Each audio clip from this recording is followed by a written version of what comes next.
Bonjour et bienvenue à Passion pour Dieu. Nous sommes en train de continuer notre série sur les bénédictions de l'amitié divine. Et nous devions en réalité finir avec la dernière émission, mais le temps est passé vite et nous n'avons pas pu terminer. Donc, je suis heureuse de reprendre cet enseignement. Là, nous nous sommes arrêtés la dernière fois. Nous étions en train de parler de la fidélité de Dieu envers ses amis. De quoi s'agit-il? Il s'agit de savoir quels sont les avantages pour un enfant de Dieu qui choisit d'aller plus loin avec Dieu et de devenir véritablement un ami de Dieu. La parole de Dieu nous a montré qu'il y a un homme dans la Bible, dans l'Ancien Testament, qui a été appelé l'ami de Dieu. Il y a beaucoup de héros dans l'Ancien Testament. Lisez Hébreux 12, vous allez voir une panoplie d'hommes et de femmes extraordinaires qui ont fait la volonté de Dieu dans leur génération. Mais un homme a été appelé ami de Dieu. Et nous sommes donc en train de décortiquer comment cet homme a vécu, qu'est-ce qu'il a reçu de Dieu, quels sont les avantages qu'il a vécu en tant qu'enfant, en tant qu'ami de Dieu. Et c'est extraordinaire de voir comment Abraham a vécu. Parce que nous constatons qu'il n'a pas vécu une vie sans difficulté. Il n'a pas vécu une vie sans défi. Il n'a pas vécu une vie sans ambition. Il n'a pas vécu sur une plage en train de dormir du matin jusqu'au soir. Pour certains, l'idée du bonheur, c'est j'ai une maison à la plage, hein, et je me lève le matin, je vais me baigner, je reviens, je mange l'après-midi, après je dors, je sors le soir, je me baigne, après je m'assois avec mes amis et nous parlons, nous papotons, nous discutons de tout et de rien. Pour eux, c'est ça une vie bien, une vie bénie. Mais non, ce n'était pas cela la vie d'Abraham. Il avait des défis à affronter, mais à chaque moment, il a vécu la fidélité de Dieu. Qu'est-ce que nous voyons? Nous voyons que, en tant que chrétiens, Romains 5 nous explique que nous avons été restaurés dans l'amitié avec Dieu. Cette amitié qui avait été perdue est maintenant retrouvée. Et vous pouvez décider dès aujourd'hui, et je vous encourage à prendre la décision, de devenir amis de Dieu. Et je répète encore quelque chose que j'avais dit, je pense dans la première émission, c'est que être ami de Dieu ne veut pas dire que Dieu est votre ami. Dieu est votre ami. Être ami de Dieu veut dire que vous êtes son ami. Et nous ne sommes pas ses amis parce qu'il a besoin d'amis. Nous sommes ses amis parce que nous avons besoin de son amitié et que lui nous demande d'être son ami. Celui qui gagne dans cette amitié, c'est vous. Parce que Dieu se suffit à lui-même, votre amitié ne lui apporte rien qu'il n'aurait pas sans vous. Dans l'absolu, Dieu se suffit à lui-même. Son amitié vous apporte quelque chose que vous n'aurez pas sans lui. Son amitié m'apporte quelque chose que je n'aurais pas sans lui. Et donc, je fais fi des témoignages de mes sens charnels et naturels et je choisis la voie de l'esprit, de devenir ami de Dieu. Abraham a choisi de quitter son pays, sa famille, et suivre ce Dieu, et devenir son ami, et faire sa volonté. Et toute sa vie, il a été béni. Il a été béni par la fidélité de Dieu. Nous sommes arrêtés la dernière fois en parlant de la fidélité de Dieu par rapport à la venue au monde d'Isaac. Certains ont dit, ouais, mais il a attendu longtemps. Il a attendu. Mais alors le résultat, qu'est-ce qu'il était glorieux, qu'est-ce qu'il était extraordinaire. Nous sommes, vous et moi, là aujourd'hui à cause de cette fidélité d'Abraham, à cause de cette attente d'Abraham, parce que nous sommes les descendants d'Abraham spirituellement. Jésus est venu à cause de la fidélité d'Abraham. Cette attente a eu un résultat extraordinaire pour l'humanité tout entière. D'où la nécessité pour nous de nous pencher sur la vie de cet homme et voir ce qui faisait sa singularité. Et les exemples de la fidélité de Dieu à son égard en tant qu'ami de Dieu. Dieu l'a comblé de bénédictions à tous les niveaux. Regardez, nous nous sommes arrêtés sur la naissance d'Isaac. Lorsque Isaac allait venir au monde, Dieu l'a fait de façon surnaturelle et miraculeuse. Ishmaël est né de façon parfaitement naturelle, mais Isaac est venu de façon surnaturelle et miraculeuse parce qu'Isaac est venu contre toute attente. Quand Dieu est venu parler avec Abraham pour lui dire, revenu encore parler avec Abraham pour lui dire, tu vas avoir un enfant, Abraham a dit, ah Seigneur, bénis Ishmaël. Parce qu'il avait déjà Ishmaël, l'enfant qu'il a eu avec Agar. Et Dieu a dit, je le bénirai à cause de toi. Vous voyez la fidélité de Dieu. Ce que Dieu n'avait pas commandé, qu'Abraham a commandé de lui-même, Dieu a quand même accepté de bénir cet enfant à cause d'Abraham. Écoutez, quand Dieu est revenu, la parole de Dieu nous dit ceci. Regardez au chapitre 17 du livre de la Genèse. Il dit ceci, Dieu est venu lui parler, il a changé son nom, il dit, je te rends père d'un grand nombre de nations, je te ferai beaucoup proliférer. Moi, j'aime ce passage. Je te ferai beaucoup proliférer, je ferai de toi des nations et des rois seront issus de toi. Ensuite, il a continué à parler de ses descendants, de génération en génération, d'une alliance perpétuelle. Et il a continué à donner... En fait, non. Cette partie vient après Genèse 17. Voilà, cette partie vient après Genèse 17 parce que dans Genèse 17, il vient parler à Abraham quand Abraham a 99 ans. 99 ans. Et c'est là où il lui dit qu'il faut maintenir cette alliance, il faut garder cette alliance. Et il faut circoncire tous les mâles qui sont dans sa maison. Et nous allons parler plus tard de l'obéissance d'Abraham. Mais qu'est-ce qui se passe ici? Dieu lui dit que sa femme Sarah allait avoir des enfants. Et il précise que c'est Sarah qui allait avoir ses enfants parce qu'Abraham avait déjà Ishmaël. Donc Dieu aurait pu dire, waouh, tu as déjà un enfant, bon, c'est pas ce que j'avais prévu, mais pourquoi pas, tu m'as aidé, on va y aller. Dans la fidélité de Dieu, il est revenu, il a réitéré la promesse initiale qu'il lui avait donnée. Et il lui a dit, Sarah va avoir un enfant. Maintenant, regardez ce qu'Abraham dit à Dieu. Abraham dit à Dieu, oh, qu'Ismaël vive devant ta face. En d'autres termes, bénis Ismaël. Et Dieu lui dit, ok, mais c'est Sarah qui va avoir un enfant qui va s'appeler Isaac. Et c'est par cet enfant que ma promesse va venir. Maintenant, là où je voulais en venir, c'est le passage que je cherchais et que je vous lisais en d'autres passages. Voilà ce que je vais vous lire. Au verset 20, il dit à l'égard d'Ismaël, je t'ai exaucé. À l'égard d'Ismaël, je t'ai exaucé. En d'autres termes, je le bénirai, je le rendrai fécond, je le multiplierai à l'extrême. Dans la version Louis II, je ferai de lui une grande nation. Il dit, à l'égard d'Ismaël, je t'ai exaucé. Dieu dit, ok, je vais bénir Ismaël parce que tu me l'as demandé. Ce n'est pas l'enfant de la promesse, tu as fait tes affaires à toi, mais je vais quand même le bénir. Et je vais le rendre puissant. Ce n'est pas juste que je vais m'occuper un peu de lui. Il dit ceci. Il va donner naissance à 12 princes. 12 princes.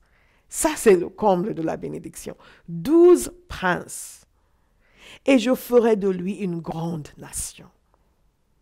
Je ne sais pas si vous saisissez ce qui se passe ici, c'est que Ishmaël est l'erreur qu'Abraham avait commise en sortant de la volonté de Dieu. Mais Dieu dit, parce qu'Abraham est quand même son ami, je vais le bénir. Je vais le bénir. Alors pourquoi Dieu ne va pas vous bénir, vous qui êtes amis de Dieu? S'il est capable de bénir cet enfant, dont la naissance ne correspond pas à sa volonté, mais il est capable de le bénir. Pourquoi Dieu ne va pas vous bénir, vous? Pourquoi? Si vous choisissez de marcher avec lui et d'être son ami, les gens autour de vous seront bénis à cause de vous. Dieu réagit donc en disant, je vais le bénir. Et dans le passage que je vous lisais par la suite, et c'est le passage que je vous avais lu la semaine dernière, c'est lorsque Dieu est revenu encore pour maintenant parler et dire, et réitérer encore sa promesse et dire, voilà, cet enfant va naître. Et c'est là où Sarah a ri. Et nous nous sommes arrêtés sur cela la dernière fois, que Sarah avait ri. Parce que Sarah se disait, mais à mon âge, et quoi encore? C'est pas possible. Sans dire, c'est pas possible. Et Dieu a dit, est-ce qu'il y a quoi que ce soit d'étonnant de la part de l'Éternel? Il y a quelqu'un qui me regarde aujourd'hui qui doit appliquer cette phrase à sa vie. Vous marchez avec Dieu. Vous aimez Dieu. Vous êtes amis de Dieu. Et les circonstances de votre vie sont défavorables. Et vous sentez que Dieu vous dit, je vais faire ça et ça et ça dans ta vie. Et vous avez l'impression que, mais comment ça va se faire? Écoutez, y a-t-il quoi que ce soit d'étonnant de la part de l'Éternel? Est-ce qu'il y a quelque chose qui est trop difficile pour Dieu? Est-ce qu'il y a quelque chose que Dieu n'est pas capable d'accomplir? Et ce passage, c'est dans Genèse 18. J'étais en train de vous lire avant Genèse 17 et maintenant c'est Genèse 18. C'est dans Genèse 18. Rien n'est étonnant de la part de Dieu. Et rien n'est impossible à Dieu. Et un des bienfaits de cette amitié avec Dieu, c'est que tout devient possible. La parole de Dieu nous dit tout est possible à celui qui croit. C'est que les limites tombent. Les chaînes tombent. Les pensées de je ne peux pas, je n'arrive pas, ça tombe. Parce que vous savez que je peux accomplir tout ce que Dieu veut que j'accomplisse. Dans une situation si défavorable, la parole de Dieu nous dit ceci, l'Éternel intervint en faveur de Sarah comme il l'avait dit. Je déclare sur quelqu'un qui me regarde aujourd'hui que l'Éternel intervient en votre faveur comme il l'avait dit. Saisissez cette parole. Comme il l'avait dit, il accomplit pour elle ce qu'il avait promis. Dieu va accomplir pour vous ce qu'il a promis. Sarah tomba enceinte et donna un fils à Abraham dans sa vieillesse. Rappelez-vous le passage précédent que nous avons lu. Elle était d'un âge avancé et ne pouvait plus espérer avoir d'enfant. Mais dans la fidélité de Dieu envers son ami, dans sa vieillesse, elle donna un fils à Abraham. Cette porte que vous croyez fermée n'est pas fermée. Cette situation que vous pensez défavorable va changer. Parce que vous êtes l'ami de Dieu. Vous êtes un candidat pour l'intervention surnaturelle de Dieu. Mais vous devez le croire. Vous devez l'accepter. Abraham a fini par accepter. Sarah a fini par accepter. Dit, ok, qu'a-t-il d'étonnant de la part de Dieu? Je sais qu'ils ont fini par l'accepter et par y croire parce que la parole de Dieu nous dit qu'ils ont cru. Et que les deux figurent dans la liste des hommes et des femmes de foi. Dans Hébreux 12, Sarah y figure. Donc certainement, Sarah a fini par croire. Au début, elle a dit, ah, mais après, elle dit non. C'est vrai. Y a-t-il quoi que ce soit d'étonnant de la part de Dieu? Je vais avoir un enfant. Et elle a eu. Croyez-le aujourd'hui. Quelle est la situation de votre vie qui doit changer? Croyez qu'elle change parce que vous êtes amis de Dieu. Et si vous n'êtes pas encore amis de Dieu, décidez de devenir amis de Dieu. Prenez exemple sur Abraham et croyez ce qu'il vous a dit, même dans des situations improbables. Mais Dieu ne s'est pas arrêté là. Nous sommes en train de voir comment il a accompagné son ami pendant toute son existence, dans les défis, dans les difficultés. Beaucoup de gens, quand les problèmes arrivent, commencent à dire, oh Dieu. Abraham, à un moment donné, il a dit, mais Dieu. Quand Dieu est venu lui parler encore, il dit, mais Dieu, moi je m'en vais, là, je vais mourir sans descendance, c'est comme ça. Et un homme, cet Élisée de Damas qui est né dans sa maison, c'est lui qui va devenir mon héritier. Et Dieu dit, non, non, non, tu ne vas pas t'en aller sans descendance. Mais tu vas avoir un enfant. Je dis à quelqu'un aujourd'hui, vous allez avoir un enfant. Non, je dis à quelqu'un aujourd'hui, vous allez avoir un enfant. À toutes les femmes qui me regardent, on vous a déclaré stérile. Au nom de Jésus, vous allez avoir un enfant. À tous les hommes qui me regardent, on vous a déclaré stérile. Ce n'est plus possible. Médicaments, ce n'est plus possible. À cause de votre âge, ce n'est plus possible. Mais au nom de Jésus, la promesse de Dieu va s'accomplir dans votre vie. Vous allez avoir un enfant. Mais qui peut déclarer une chose pour qu'elle s'accomplisse si l'Éternel ne l'a pas ordonnée? Quelle est la parole qui a été déclarée contrairement à la parole de Dieu dans votre vie? Elle ne peut pas s'accomplir. Elle ne peut pas s'accomplir. Non. C'est ce que l'Éternel n'a pas ordonné ne peut pas s'accomplir. Et ce que l'Éternel a ordonné concernant Abraham, c'est accompli. Et cela va s'accomplir pour vous aussi. Quel est l'enfant que vous attendez? L'entreprise que vous devez créer? Les choses que vous devez mettre en place, mais qui semblent tarder? Vous avez l'impression que c'est fini, ce n'est plus possible. Il n'y a pas d'âge avancé, trop avancé, pour que la bonté de Dieu se manifeste dans nos vies. Dieu est fidèle envers ses amis. Dieu est fidèle envers ses amis. Il était fidèle dans la naissance d'Isaac. Il était fidèle même dans le mariage d'Isaac. C'est extraordinaire. Et j'aime beaucoup le récit de ce mariage parce que Abraham a décidé qu'il voulait honorer Dieu. Il ne voulait pas prendre une fille païenne pour son enfant. Il a envoyé son serviteur retourner dans sa famille pour chercher une épouse pour son fils. Ah non, moi je veux pas, mais il faut que je sois amoureuse de lui. Bon, Dieu sait comment orchestrer. Dieu est l'auteur de l'amour. Il sait quand même mettre l'amour dans nos cœurs. Mais nous laissons Dieu choisir. Pour ceux qui me regardent, laissez Dieu choisir votre époux. Laissez Dieu choisir votre épouse. Il sait faire. Il connaît le cœur des gens. Il est beau, il est magnifique, il est extraordinaire. Mais dans 5 ans, est-ce qu'il est encore beau, magnifique et extraordinaire? Laissez Dieu choisir. Et Abraham a envoyé son serviteur en croyant que Dieu allait l'accompagner. Et ce que j'aime, c'est le témoignage du serviteur d'Abraham. Et ça me fait penser que dans votre vie en tant qu'enfant de Dieu, quand vous êtes amis de Dieu, la fidélité de Dieu envers vous est telle que les gens autour vont rendre témoignage. Ils vont rendre témoignage. J'ai été dans des situations dans ma vie où j'avais besoin de l'aide de quelqu'un pour faire quelque chose. Et j'avais des gens autour de moi qui ne s'en soucient, ils ne se soucient même pas de moi. Mais en fait, c'est parce qu'ils se disaient que Dieu va s'en occuper. Et il m'est arrivé de dire, Seigneur, tu as intérêt à assurer parce que même les gens qui ne marchent pas avec toi estiment que tu t'occupes bien de moi et que c'est sûr que tu allais t'en occuper. Et Dieu s'en est toujours occupé.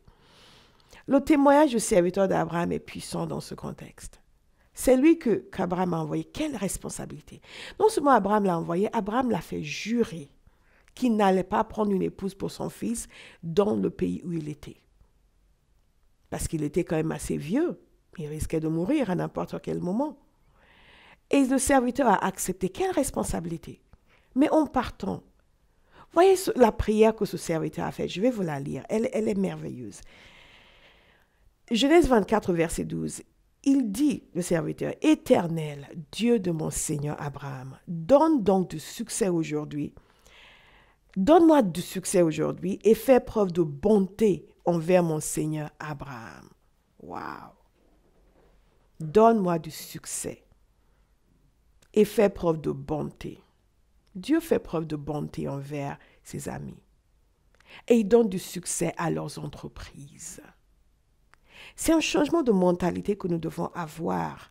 Pendant trop longtemps, les chrétiens pensaient qu'ils étaient condamnés à ne jamais réussir parce qu'ils sont enfants de Dieu et que le monde est contre eux. Ce n'est pas vrai. Satan n'a pas plus de puissance pour détruire ce que vous faites que Dieu en a pour bâtir ce que vous faites. Dieu a plus de capacité de faire réussir vos affaires que Satan en a de les détruire. Il a dit à Dieu, donne-moi du succès aujourd'hui et fais preuve de bonté envers mon Seigneur Abraham. Voici que je me tiens près de la source d'eau. Et les filles des habitants de la ville vont sortir pour puiser de l'eau. Que la jeune fille à laquelle je dirai, penche ta cruche pour que je boive, et qui répondra, bois et je donnerai aussi à boire à tes chameaux, soit celle que tu as destinée à ton serviteur Isaac. Par là, je reconnaîtrai que tu fais preuve de bonté envers mon Seigneur. Voyez ce qu'il dit ici. Il n'est pas en train de jouer au poker. Il n'est pas en train de jouer au loto. Il n'est pas en train de laisser ça au hasard. Les gens pensent que c'est ce qu'il a fait. Enfin, il dit, celle qui va faire ça et celle qui a fait ça, ça peut être n'importe qui. Non, pas du tout. En réalité, ce qu'il demande à Dieu, c'est, Seigneur, interviens. Touche une jeune fille. Touche-la pour qu'elle fasse ça, ça et ça. Moi, je vais lui demander ça. Touche son cœur pour qu'elle réponde favorablement. Celle qui est la bonne, touche son cœur pour qu'elle réponde favorablement et qu'elle aille même au-delà de ce que j'ai demandé. C'est la prière qu'il fait. Et Dieu a exaucé. Lisez le reste de l'histoire, c'est fascinant. Dieu sait comment réunir les couples. Et Dieu a exaucé. Dieu a agi avec lui. Il a touché le cœur de la jeune fille, d'une jeune fille, Rebecca, quand elle est sortie. Il lui a posé la question. Elle a répondu exactement comme il avait demandé à Dieu, parce que Dieu avait touché son cœur. Et il l'avait conduit à répondre comme il fallait. Et il a compris que Dieu était vraiment en train de le conduire, que c'était la bonne personne. Il a remercié Dieu. Et il est parti dans la famille de Rebecca. Et pour que vous sachiez que c'est Dieu qui a orchestré cette rencontre, qui a inspiré ce serviteur cette prière et qui a touché le cœur de Rebecca pour qu'elle puisse agir. Quand il a rencontré Rebecca et qu'elle s'est présentée, qu'il a rencontré la famille, il s'est rendu compte que Dieu l'avait conduit directement là où Abraham l'avait envoyé, dans sa famille. Extraordinaire action de Dieu, la fidélité de Dieu envers Abraham. La fidélité de Dieu. Beaucoup d'entre nous, nous disons que nous marchons avec Dieu, mais nous saisissons toujours les raccourcis. Oui, mais bon, pour épouser un chrétien, il faut peut-être que j'attende un peu, il faut ceci. Mais lui, il ne connaît pas le Seigneur, mais il dit que ça ne le dérange pas que j'aille à l'église. Donc, on prend des raccourcis. Abraham a dit, je ne veux pas de fille païenne pour mon fils. Je ne veux pas les filles de ce pays. Non.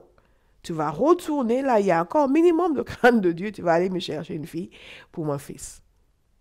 En dépit de la difficulté, en dépit du voyage, en dépit de l'incertitude, il a choisi la voie où il pouvait dire Seigneur, agis. Et son serviteur avait le même cœur que lui, il a prié. Il n'a pas dit, bon, on va voir la plus belle, celle qui a de longues jambes, parce qu'Isaac, là, mine de rien, ce garçon, il aime les belles choses.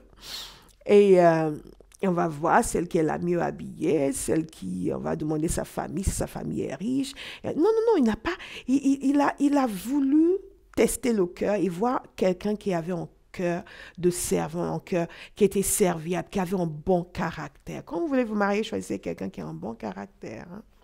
Un bon caractère, c'est essentiel parce que vous allez vivre avec lui et vous allez vivre avec elle toute votre vie. Parfois, on conseille les gens par rapport au mariage, comment choisir ou on les met en garde contre certaines situations. Ils sont fâchés. Mais vous savez, c'est vous qui allez vivre avec lui. C'est vous qui allez vivre avec elle. Donc, choisissez bien. Dieu a aidé cet homme. Il a rencontré la bonne personne au bon moment et au bon endroit.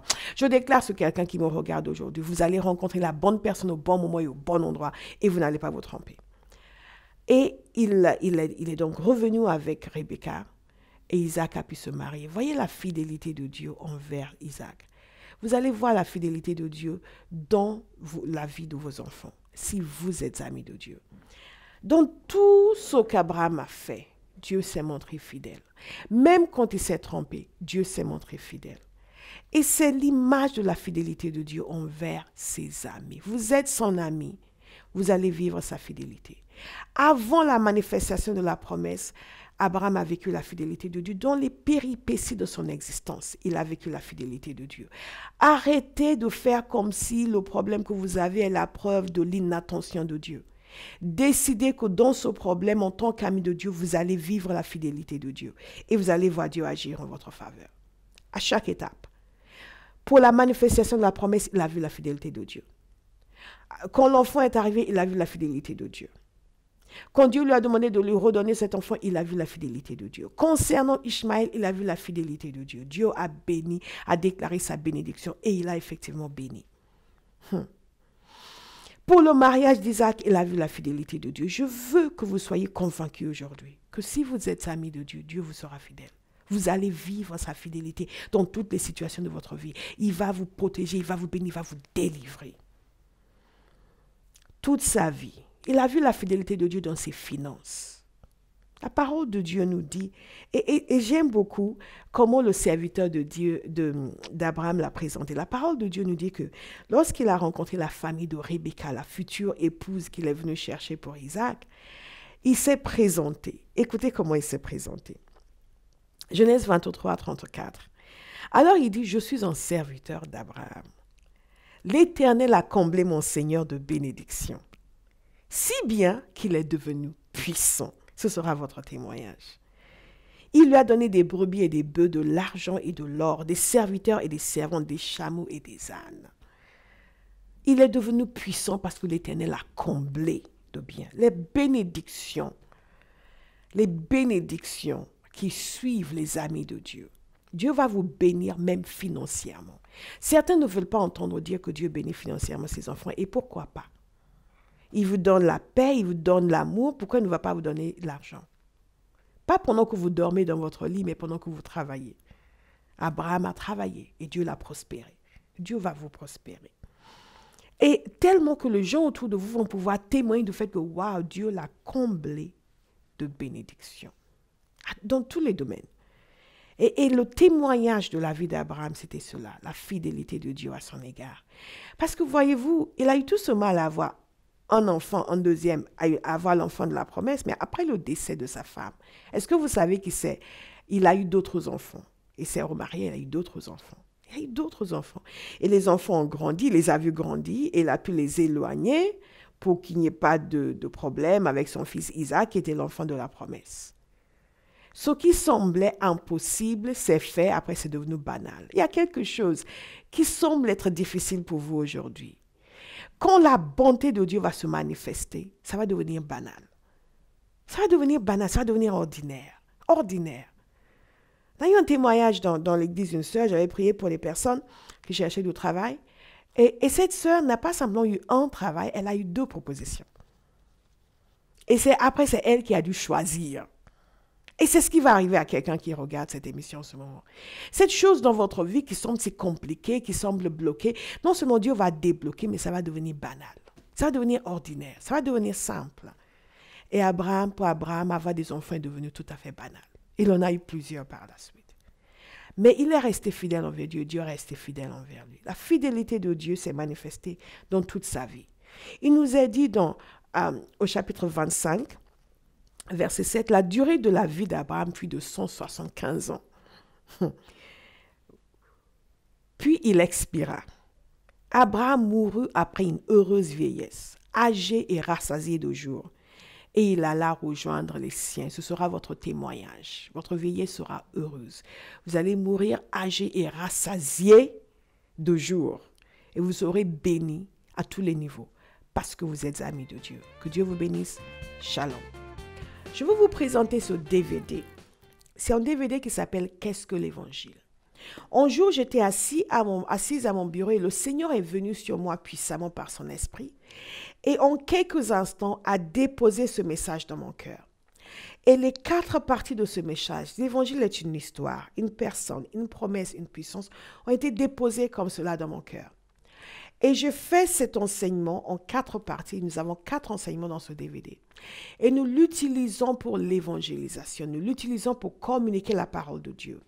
Donc, je veux vous encourager à prendre ce DVD. Vous allez sur notre site pour commander le vôtre. C'est à un prix défiant toute concurrence. Pourquoi? Parce que nous voulons le mettre à la disposition du corps de Christ pour l'évangélisation. Et si vous ne connaissez pas Jésus, c'est le DVD pour vous.